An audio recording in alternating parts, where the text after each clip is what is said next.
Battle of China. This, the great city of Shanghai on a September day in 1937. This, the fearful beginning of a new kind of war. This, the first mass bombing from the air of a helpless civilian population.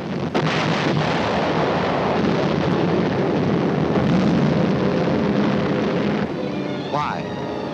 Why are these innocent Chinese men, women, children to die beneath the hail of Japanese bombs? To find the answer to this question, we must first understand something about China and Japan. And to understand China, three facts must never be forgotten. China is history. China is land. China is people. Chinese history goes back for more than 4,000 years. That's a long time. It was only 168 years ago that Washington crossed the Delaware. Only 452 years have passed since Columbus discovered America. It's 1,500 years since the world saw the fall of the ancient Roman Empire. 3,400 years have gone by since Moses received the Ten Commandments. 3,700 years have passed since the pyramids were built. But more than 4,000 years ago, the Chinese Empire was already in existence.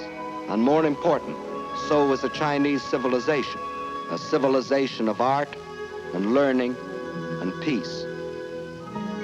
Yes, China is history. And China is also land, more land than the entire continent of Europe, a third larger than the United States, and rich in raw materials. This vast area consists of China proper and 4 outer provinces. To the north is Manchuria, huge and desolate, but abounding in raw materials. Next to Manchuria are Mongolia and Xinjiang.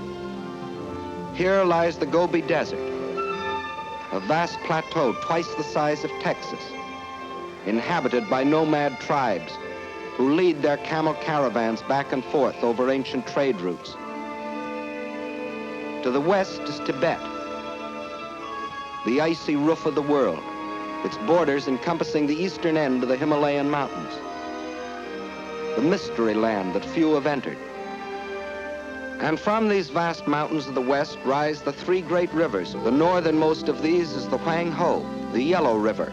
Far to the south flows the Sikiang, the Pearl River, which enters the sea past the great ports of Canton and Hong Kong. But the greatest river of all is the one that flows between, the Yangtze, winding for 3,000 miles through the heart of China, bringing fertility to the good earth and bearing upon its broad waters half the commerce of China. Yes, China is land, next to Russia, the largest country in the world. But most important, China is people, 450 million of them.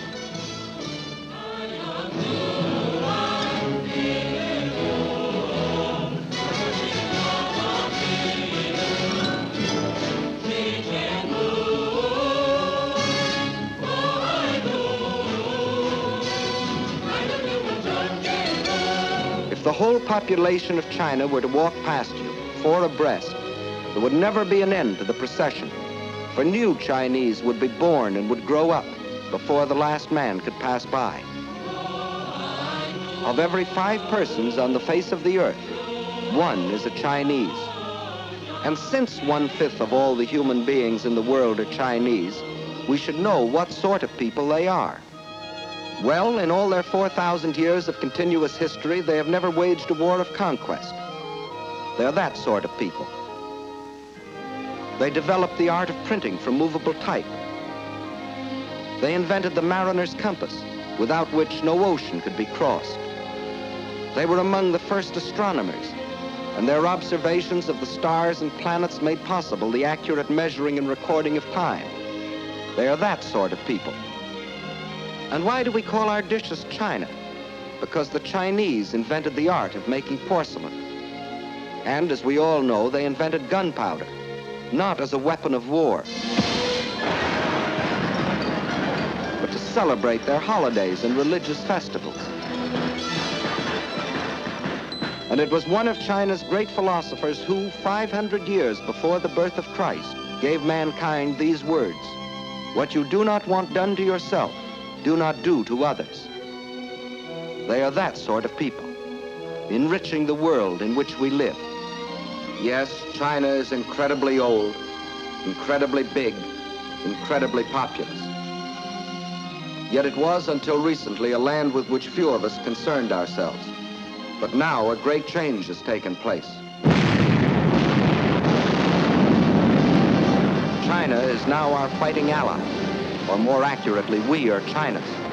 For China has been fighting our enemy, Japan, for 7 long years. Why is this? Why have the Chinese, who in all their 4,000 years of history have never waged an aggressive war, been forced to fight and die by the millions? Because China is land, 4 million square miles of it. And because China is people, 450 million of them. And because Japan had a plan to use them both. That plan was finally stated in the Tanaka Memorial, a blueprint for world conquest, formulated in 1927 by Baron Gishi Tanaka, the Japanese foreign minister. In order to conquer the world, we must first conquer China. Here was their mad dream. Phase 1, the conquest of Manchuria for raw materials. Phase 2, the absorption of China for manpower, piece by piece, so as not to arouse the rest of the world. Phase 3, a triumphant sweep to the south to seize the riches of the Indies. Phase 4, the eastward move to crush the United States. One fact was obvious. China was to be the giant back on which Japan would ride to world conquest, just as Russia was to be enslaved for German use. But how was it possible for Japan, only 1/20th the size of China, and with only 1/6 its population, to think of conquering China, much less the world? There were 2 main reasons for this. In the first place, modern China, in spite of its age-old history, was like the broken pieces of a jigsaw puzzle, each piece controlled by a different ruler, each with his own private army. In modern terms, China was a country, but not yet a nation, while Japan was a united, well-knit, highly regimented military dictatorship. Second reason lies in the uses each country made of our Western civilization. Let's see what China took. You will notice that this is a very old piece of film. Actually, it is more than 30 years old, and it shows a very great man by the name of Sun Yat-sen. In 1911, this man fathered a people's revolution, which brought to an end China's ancient imperial government and began its new era as a modern republic, winning for himself in Chinese history as secure a place as George Washington has in ours. And he and his followers chose for the cornerstone of their new republic Chinese words that echoed those of another believer in democracy. Government of the people, by the people, for the people. And to make these principles become reality, they built more schools and colleges. They established scholarships so that their young men and women could go forth to the universities of America and Europe and bring back to their own country other Western ideas. And this new generation returned to China with new techniques of industry, architecture, science, medicine. They built more hospitals to free their people from the blight of disease. They introduced compulsory education. They laid down as essential 2 of the 4 freedoms for which we fight today: freedom of expression and freedom of religion. In 1925, Sun Yat-sen died, but his disciples, led by Chiang Kai-shek, carried on his monumental work. Their aim, the unification and modernization of China. Chinese industry was old-fashioned and inefficient. Transportation was slow and inadequate. But now railroads began to link the great seaports and river harbors with the inland cities. A network of highways began to stretch beyond the railroad lines into the deep interior. After leaving them untouched for centuries, China was beginning to use her vast store of raw materials.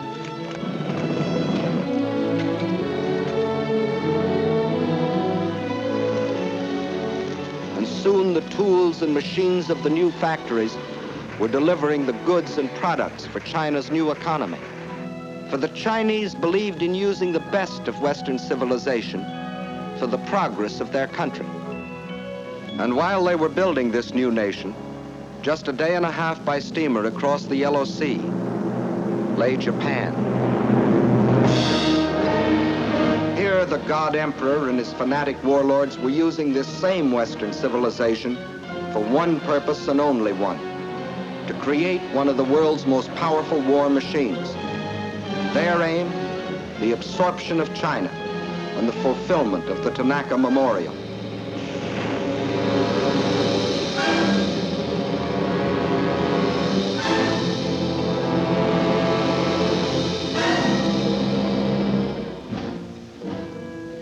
For years, Japan had deliberately copied military weapons and industrial techniques discovered in other countries.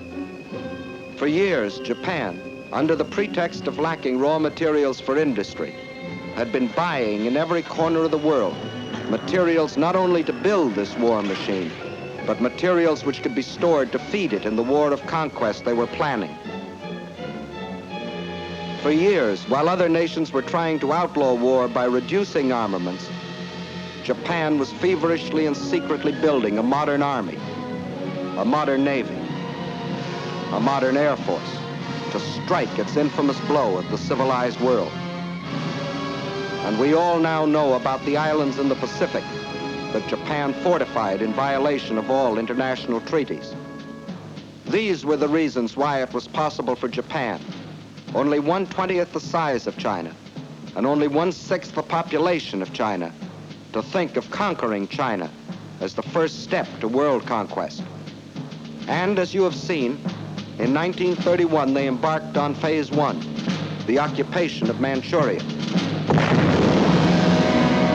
The small bonfire that the Japanese lit in Manchuria was to grow and spread with uncontrollable fury until the entire world was aflame.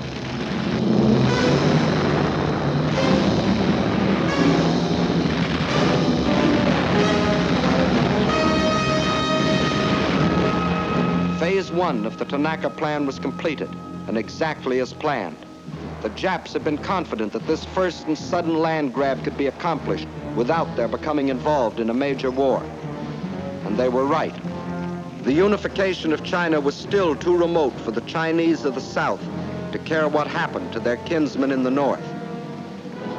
Using the step-by-step technique, a few months later, the Japs took a crack at Shanghai.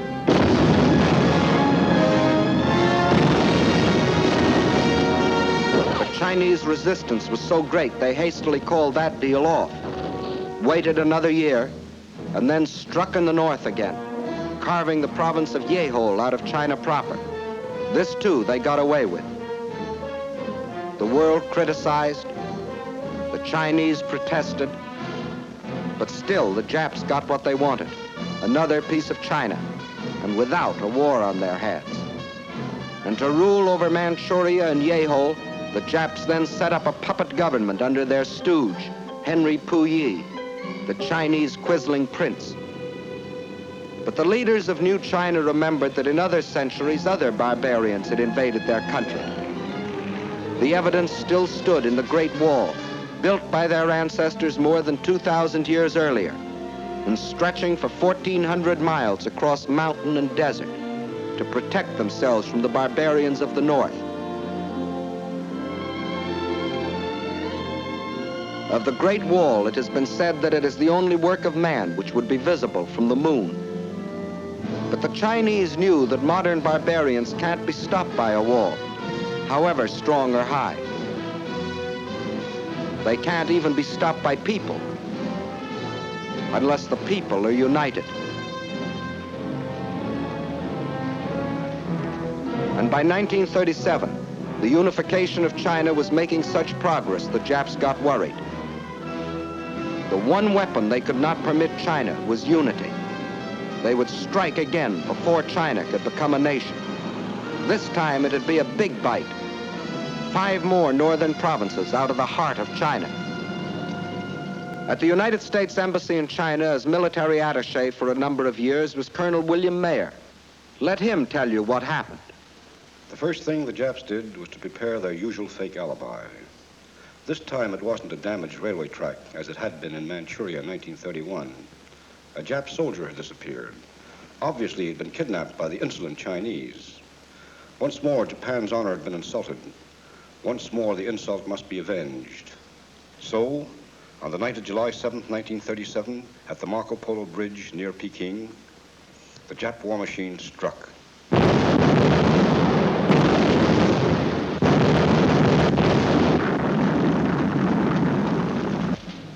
Within the space of a few weeks, the invaders were in control of Tientsin and Beiping. It looked as if the Japs were going to have another walkover.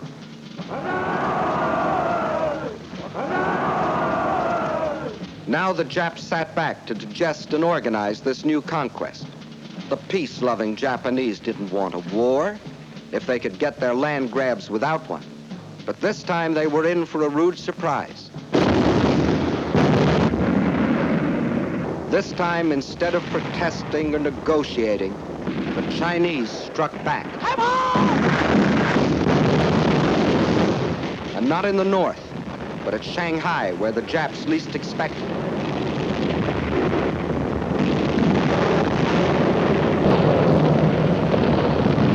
To understand the fighting that followed, we must know something about the city of Shanghai itself. Situated near the mouth of the Yangtze River, it is the biggest city in China. As the largest seaport in the Far East, it dominated the commerce and foreign trade of China. And through its great docks and channels passed most of the wealth of the Orient. In Shanghai, truly the East met the West.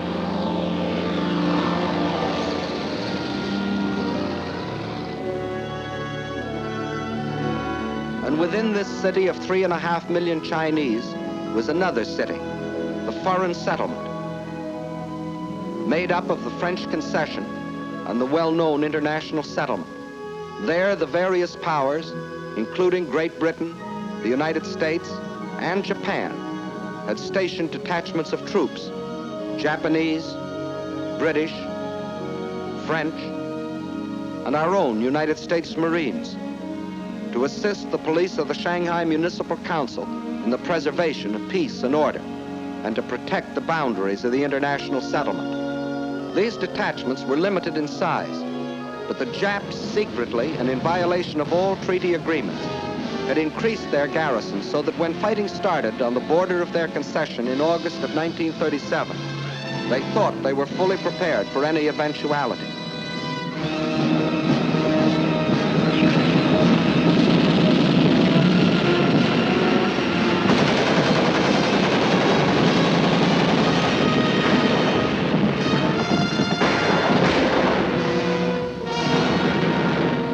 The force of the Chinese counterattack almost drove the Japs into the Wangpu River.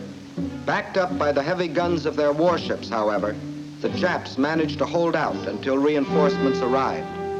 Jap landings were then made in the vicinity of the Wusong forts and in Luho and Lotien on the Yangtze River north of Shanghai. The Chinese drew back to positions 5 or 10 miles inland, where they could secure some protection from the heavy Jap naval gunfire.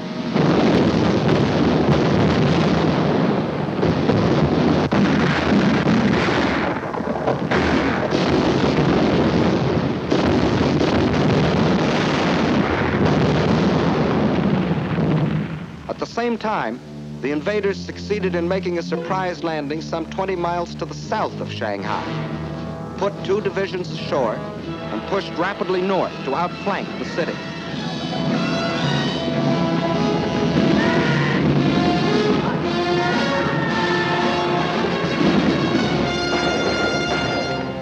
The Chinese Chinese position was thus made untenable, and a withdrawal was ordered to the west and to the south, toward Nanking and Hangzhou. But only about half of the Chinese army that had fought at Shanghai was left to withdraw.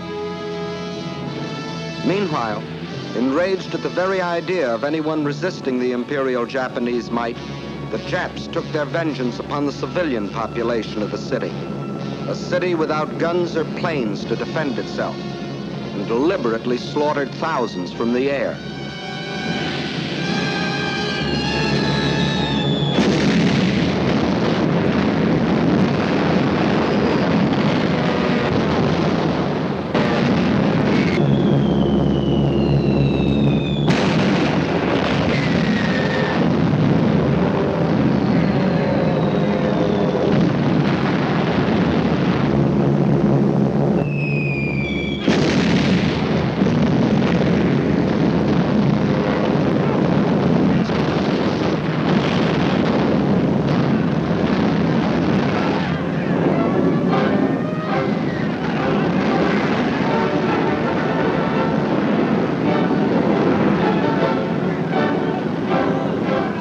There was refuge inside the international settlement, where Japan was afraid to bomb the property and people of the foreign powers, just yet.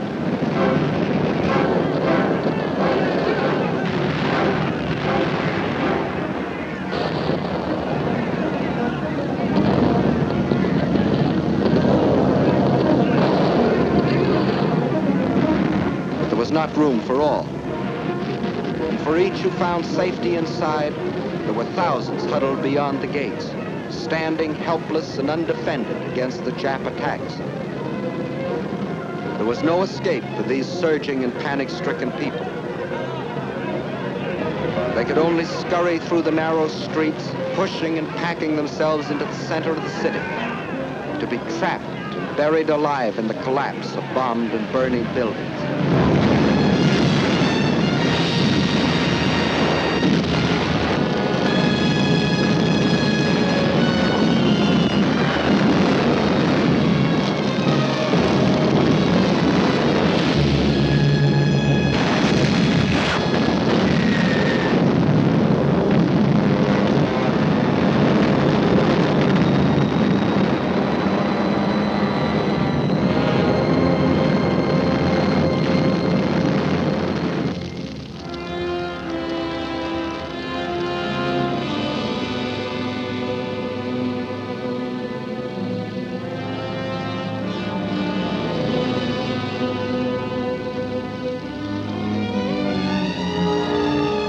Thus, the Japanese introduced the world to a new kind of war.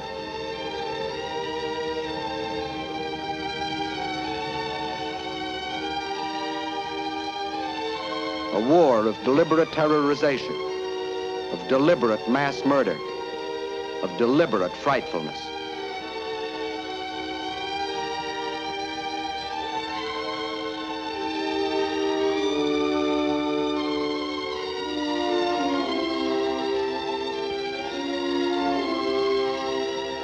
When the campaign was over, the Japs occupied the entire peninsula east of Shanghai. Reorganizing rapidly, they then launched a coordinated drive on Nanking. One column pushed along the railroad while another swung further to the south. This column then split and continued its drive, hoping to cut off any possible retreat of the Chinese armies defending Nanking. It was here in the Yangtze that the blood-crazed Japs attacked an American gunboat, the USS Panay, despite its distinctive markings.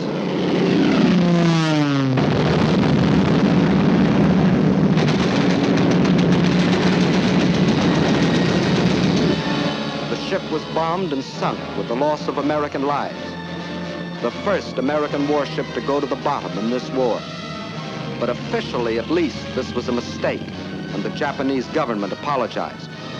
Meantime, at Nanking, Chinese armies valiantly defended their city, which was the capital of the Chinese Republic.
Japanese power was too great, and after a battle lasting but a few days, the city fell to the invaders.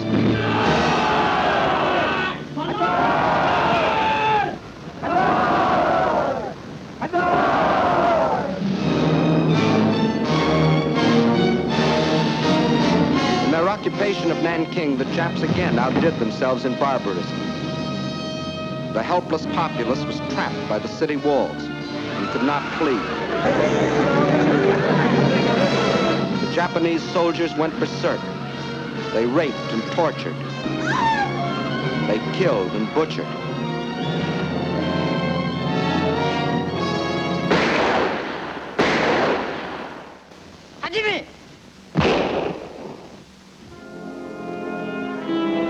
In one of the bloodiest massacres of recorded history, they murdered 40,000 men, women, children.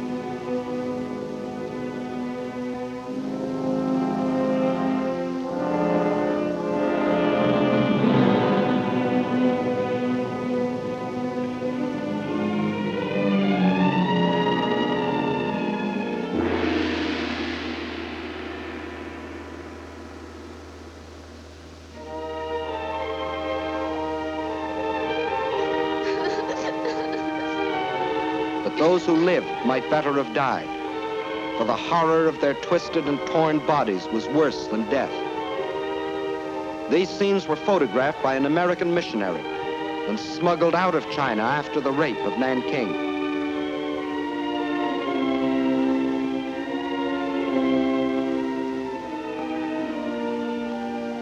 This nightmare of cruelty was all the more horrible because it was deliberately planned by the Japanese High Command to tear the heart out of the Chinese people once and forever.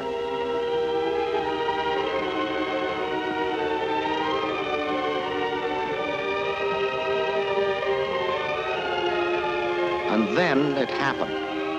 That which Sun Yat-sen had dreamed of, that which Chiang Kai-shek had toiled for, that which is stronger than stone walls had at last been born in China.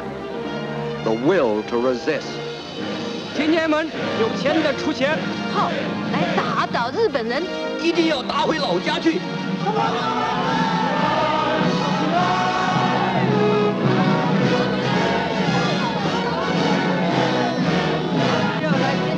In their last bloody blow, the Japanese had accomplished what 4,000 years had failed to bring into being: a united China, an aroused China.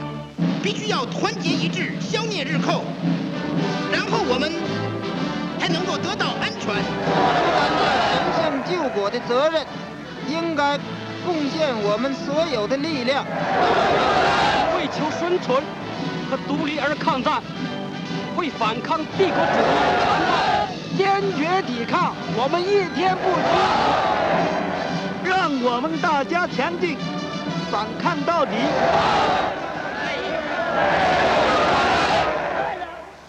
But the Chinese knew that the will to resist was not by itself enough. They knew that China must develop the power to resist also. And this cannot be created in an instant. So they too made a plan. And it was this: they would slowly yield territory, piece by piece, while they developed the power and built the weapons to rid the land of its invaders. The industrial strength of China must be moved to the west, beyond the mountains, beyond the railroad lines, beyond the lines of communication. There, safe from enemy attacks, they might produce the rifles and guns that China so tragically needed. Thus, China would trade space for time. Space for time. Blow up the roads.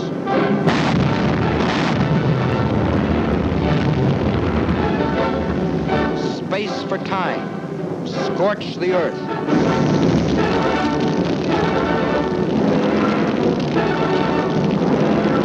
Space for time. Blow up the factory building. Leave nothing for the invaders. And then the people rose and moved, riding, walking, crawling.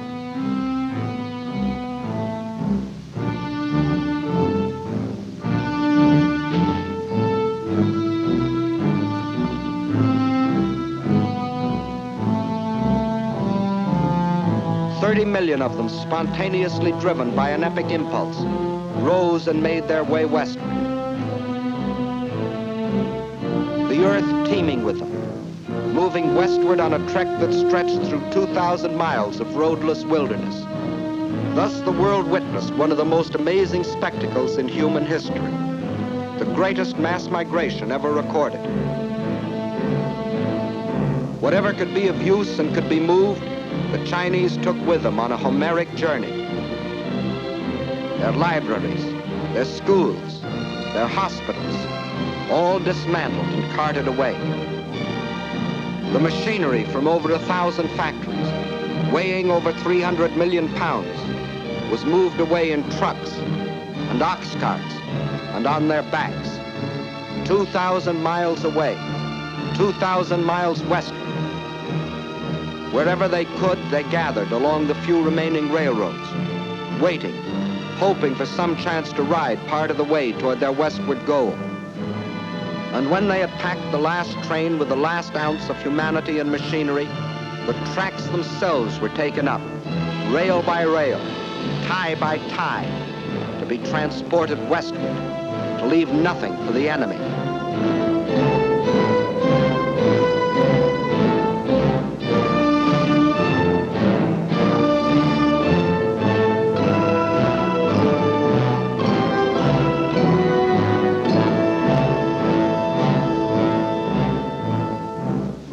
Every river pointing westward was heavy laden. Every sampan, every barge was pressed into service, weighted down to the water's edge with the precious tools for new China.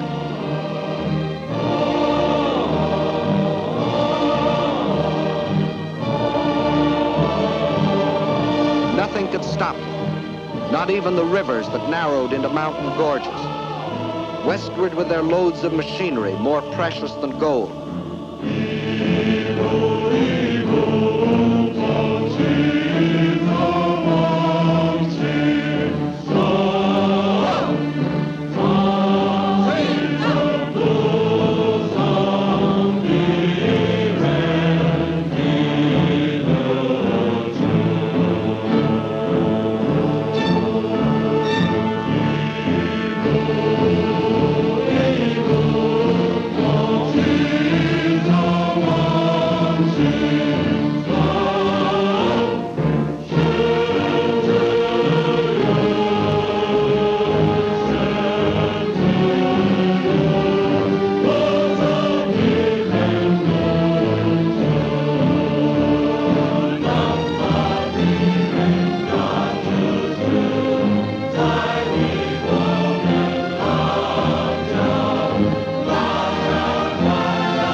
Measured by the mile, by feet, by inches.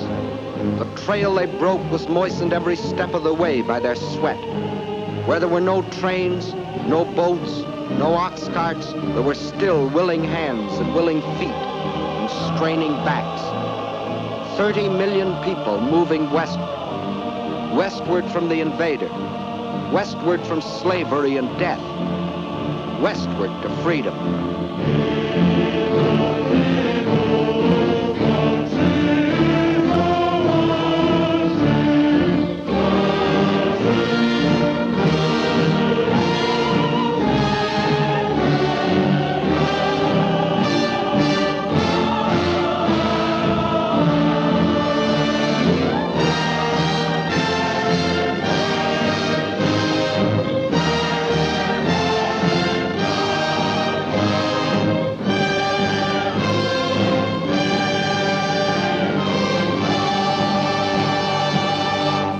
Now in the free mountain lands of the West, ancient cities sprang into fresh and modern life. Chief of them all was the new capital of free China, Chongqing. Here on the cliffs high above the Yangtze River, the Chinese had reestablished their government. They knew, however, that the people of the city would not be safe from Jap air raids. The memories of Shanghai were fresh in their minds. And in the sandstone cliff on which the city is built, thousands of workmen rushed the construction of enormous caves as shelters for the people and for the pitifully few machines more important than life. To the Japs, Chongqing became the heart of the Chinese nation they were determined to conquer. Destroy Chongqing, and they would break the spirit of New China.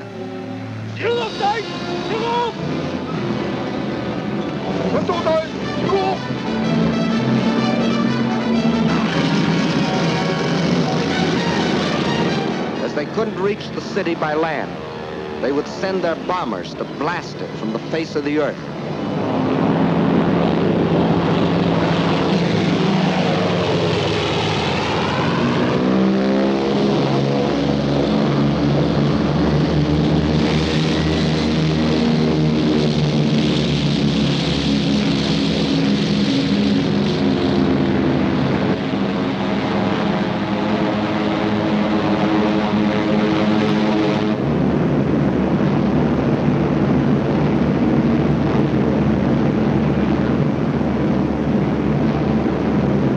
Against these Japanese armadas, slow and obsolete Chinese planes made a suicidal attempt to defend Chongqing.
Neither Japanese planes nor Japanese bombs could destroy the life of the city.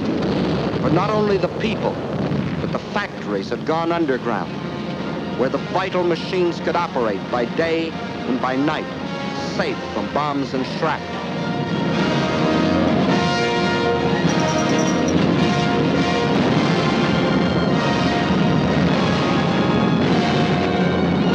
This time, the Chinese had anticipated their enemy. In spite of bombs and fire and destruction, this time the Chinese stood fast.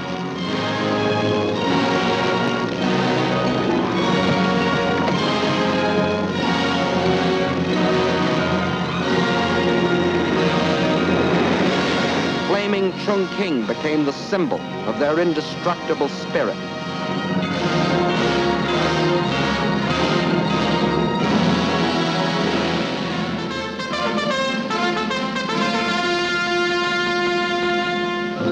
Now the call to arms sounded throughout New China.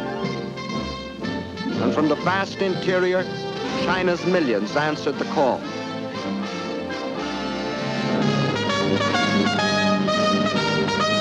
They came from the south and from the north, from the east and from the west, to form a people's army. With a new faith in their hearts, men and women left their homes and farms to fight for something bigger now than each man's home, and each man's farm, and each man's life. They were fighting for New China.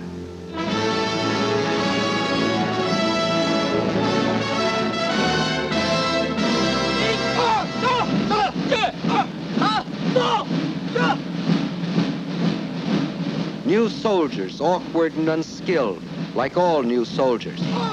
But they toughened and trained.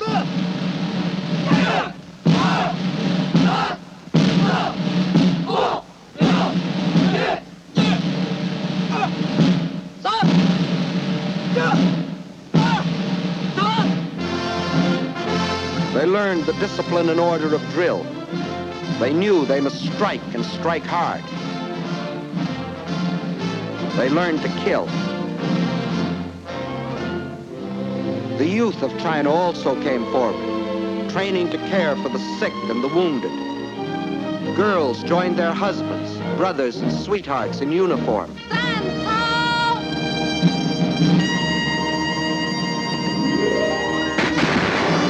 And to the aid of China came volunteers from other lands, men who pledged themselves to fight against tyranny and oppression no matter where.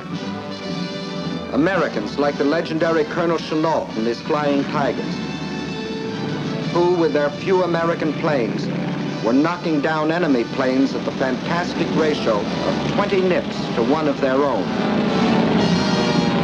The Japs that hoped to ride to world conquest on the back of the giant Chinese workhorse. Phase 2 of the Tanaka Plan called for breaking the horse to their will, but the great patient horse refused to be broken.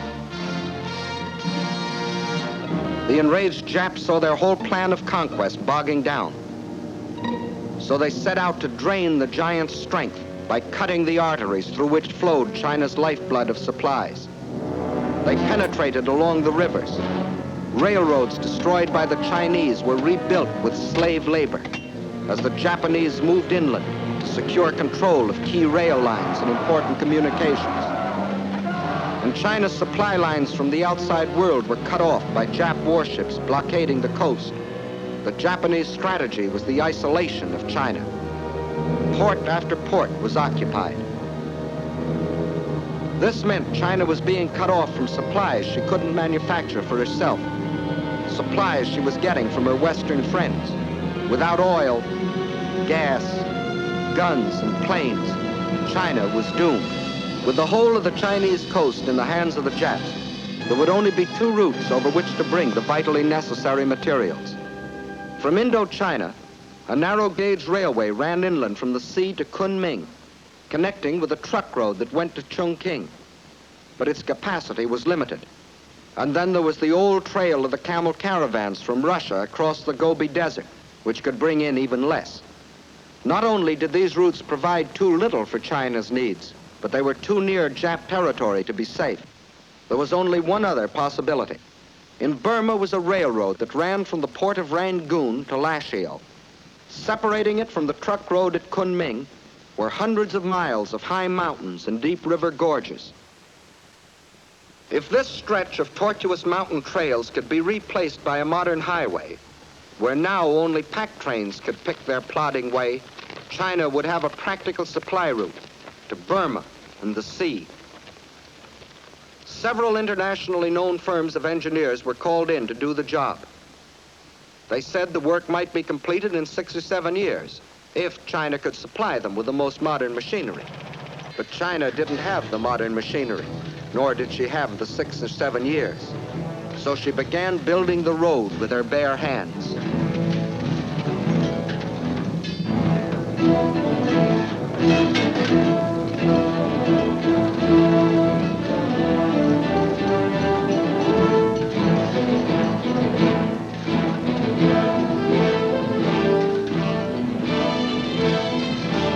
By thousands, by tens of thousands, by hundreds of thousands, they toiled at the back-breaking task of carving this desperately needed supply line out of the reluctant mountains.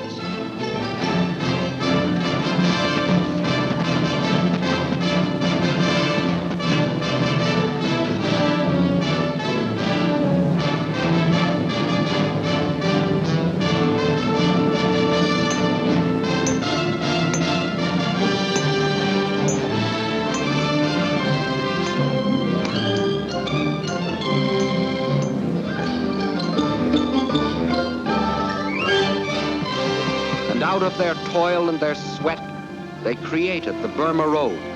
Not in 6 or 7 years, but in less than 12 months. a monument to the new spirit, to the new China. As soon as it was completed, the road went into immediate service.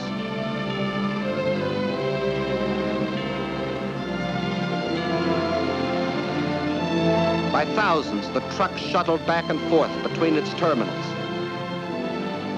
climbing to nearly 10,000 feet, around hairpin curves, along the edges of sheer precipices, where passing trucks had barely 1 foot of clearance.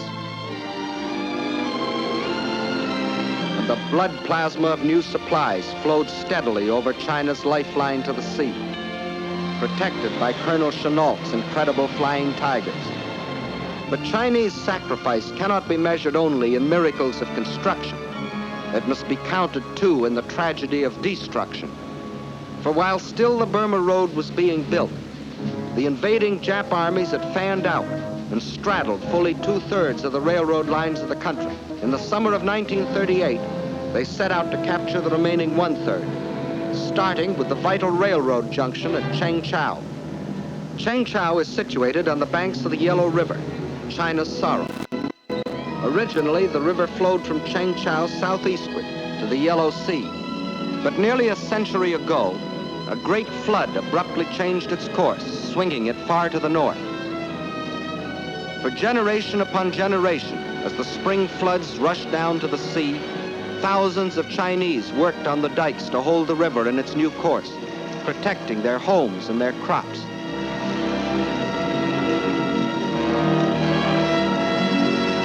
Now, as the Japs advanced on Chengchao, the Chinese blew up the southern dike of the Yellow River,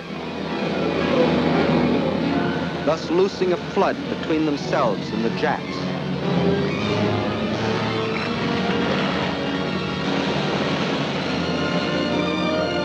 Once more, the river flowed in its old course, forming a barrier which to this day has prevented the Jap from entrenching himself in this area. Thus, once more, with no thought of the human sacrifice or the material cost, the Chinese traded space for time. And the Chinese had still other tricks to pull from their patched and faded sleeves. You will notice that this map of Jap conquests doesn't look like the military maps you have seen in the previous films. By all military standards, it should have looked like this, which is the way the Japs wanted it to look. But the Japanese were learning that the occupation of Chinese cities and control of Chinese rivers and railroads still was far from meaning the subjugation of China. For the Chinese had formed themselves into guerrilla bands, trained to harass the Jap forces. These guerrillas were mostly farmers who had stayed behind on the land when the great migration to the west took place. Peaceful farmers one day, deadly fighters the next. They made an unpredictable and uncontrollable enemy.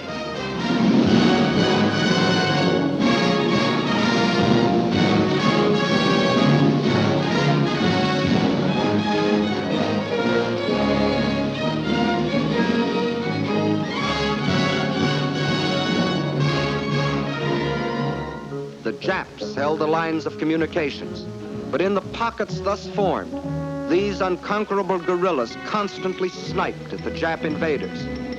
When the Japs tried to annihilate them, they disappeared, only to reappear in another pocket.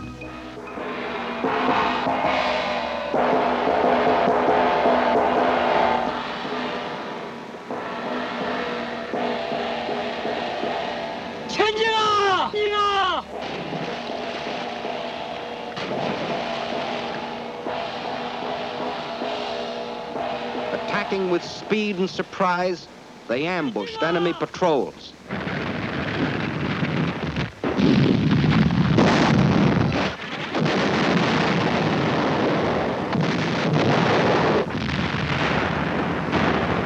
The Japanese were fighting more than the Chinese people. They were fighting the Chinese land, the great distances, the rivers, the floods, the swamps and marshes.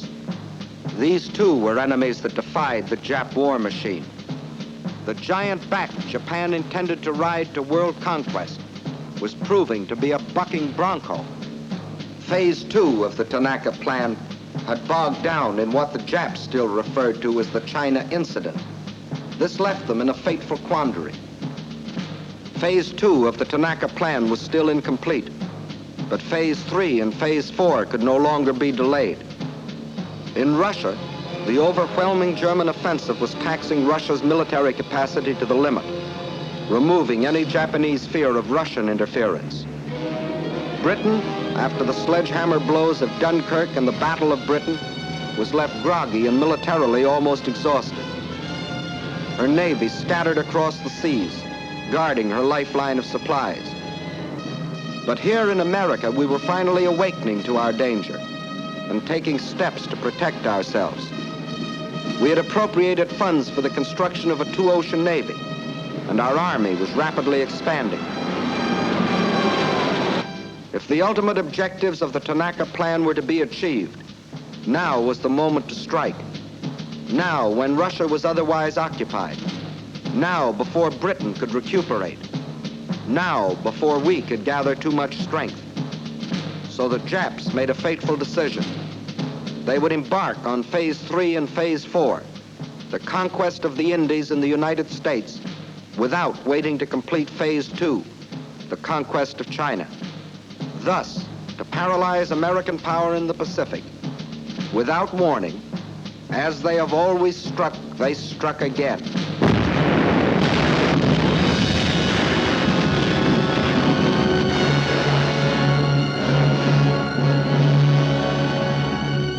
According to all the rules, China's position should now be greatly improved. For in her war with Japan, China now had fighting allies. Ourselves, the British, the Dutch. But it didn't work that way for China. For in those tragic early months of 1942, when we sustained defeat after defeat at the hands of our common enemy,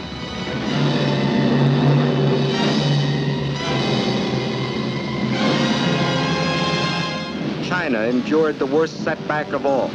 Out of our defeats, China lost the Burma Road. But still, China's courage never faltered. Her determination never weakened. And in the history of those long and tragic months of black defeat in 1942, one bright page stands forth, the page written by our Chinese allies. Here is the city of Changsha. The Japs wanted it for two reasons.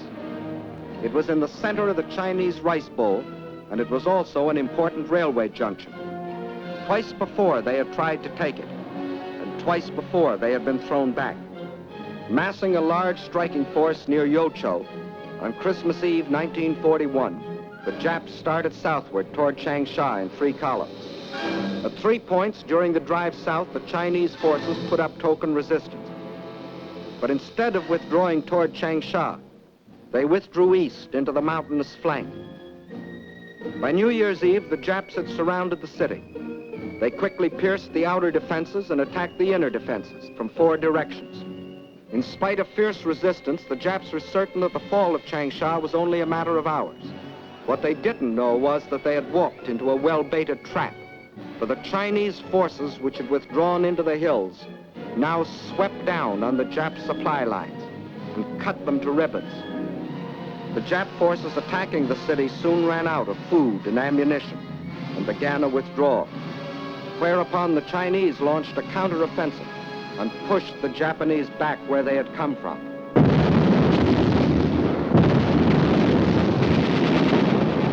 The Jap column was forced to run the gauntlet of continuous attack by the pursuing Chinese forces.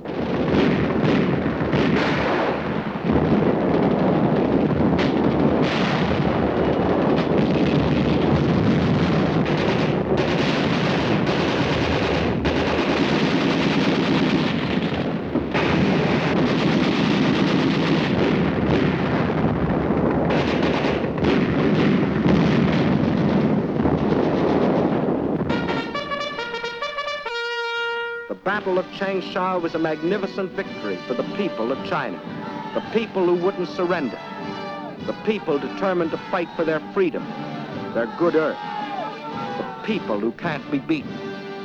And as 1944 dawns, there is another and greater story being written. From the Aleutians to the South Pacific, we are on the offensive. In the jungles of New Guinea, in the Gilbert and Marshall Islands,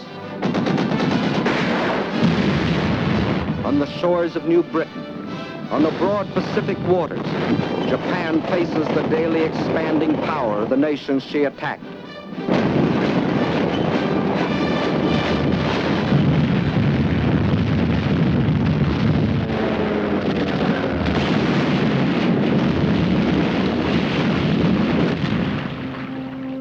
And in India, American, British, and Chinese forces are gathering strength under Lord Mountbatten for the liberation of China.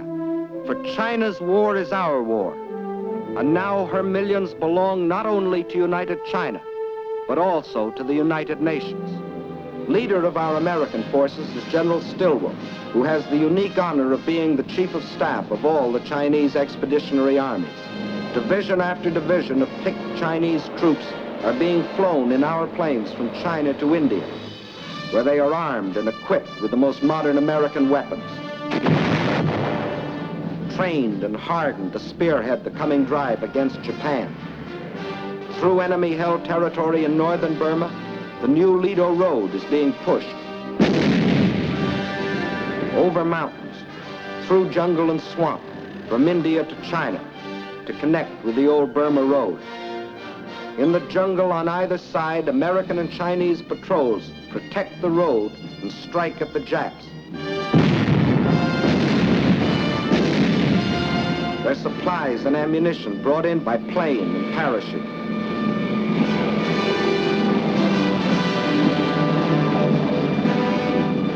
From fields in India, an air transport command plane takes off every 6 minutes, loaded with artillery, jeeps, ammunition, men and supplies for the armies of China. Over this Burma skyway, over this hump of mountains 16,000 feet high, more tonnage is being flown into China than was ever trucked in over the old Burma Road. And in the skies over China, Japan faces new opposition. Young Chinese, many of them trained on the fields of Arizona, New Mexico, California, fly and fight beside their American comrades. The fighters and bombers of the Chinese Air Force and those of General Chennault's 14th Air Force today fly far and wide over China, hitting enemy concentrations, smashing their sea lanes along the China coast.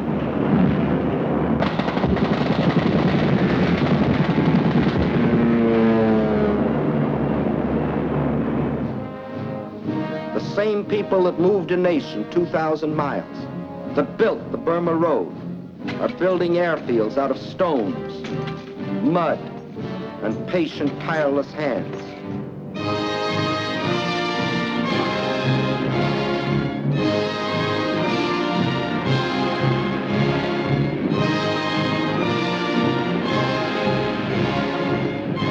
Today, though still cut off by land and sea from the rest of the world, Chinese armies and Chinese guerrillas still stand firm against the Jap war machine.